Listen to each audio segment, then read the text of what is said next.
Interesting.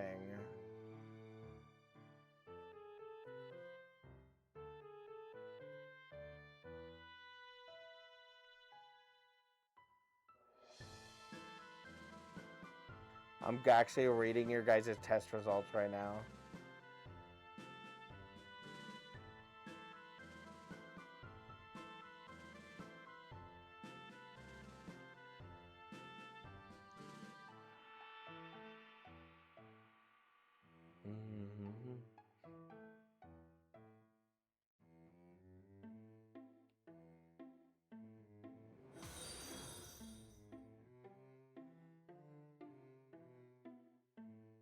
Oh, that's so cool. Oh, I got a thing. Jade, thank you for the follow. Thank you, thank you, thank you. Yeah, I would love to do that. Basically the system how it works right now is as the quizzes go, as we do each class, those who answer the questions, they get stars.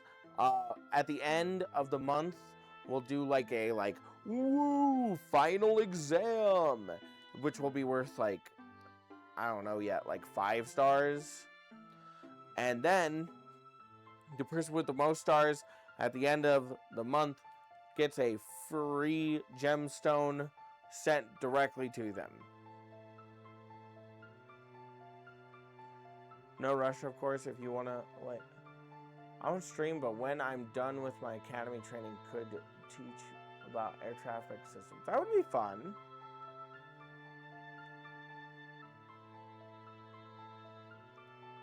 Hitting, yes, we all need to hit Romarisu with chair. That'd be great. Can't stay, gotta go sniff my GF's balls. Have fun! Joel Mustard, thank you for the follow.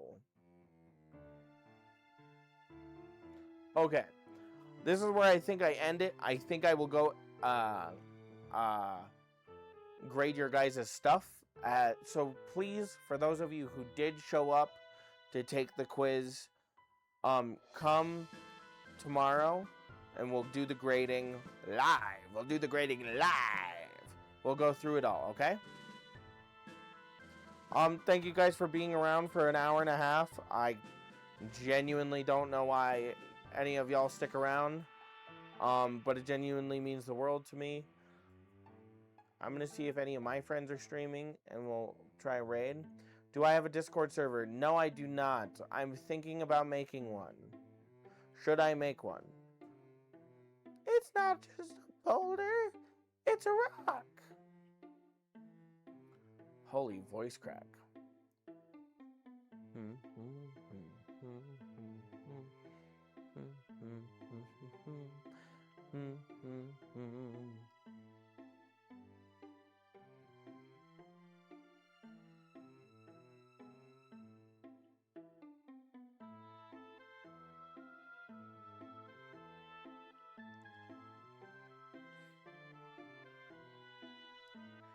Post if we can get you to somehow go to the Natural History Museum and take pictures for us so that we could do like a walkthrough, that would be sick.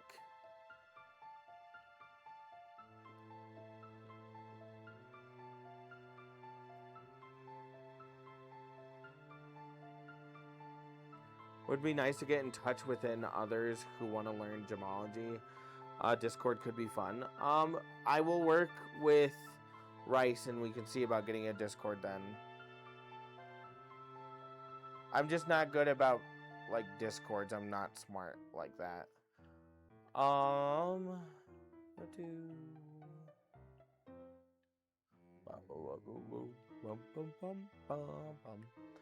don't know. Maybe we raid somebody new. Who knows?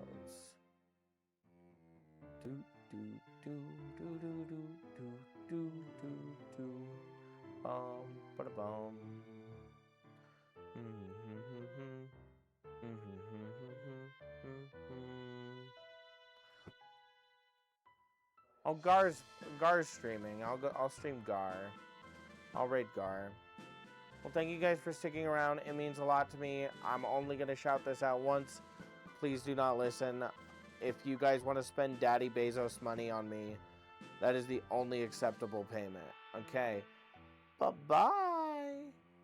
Bye-bye. Go to Gar.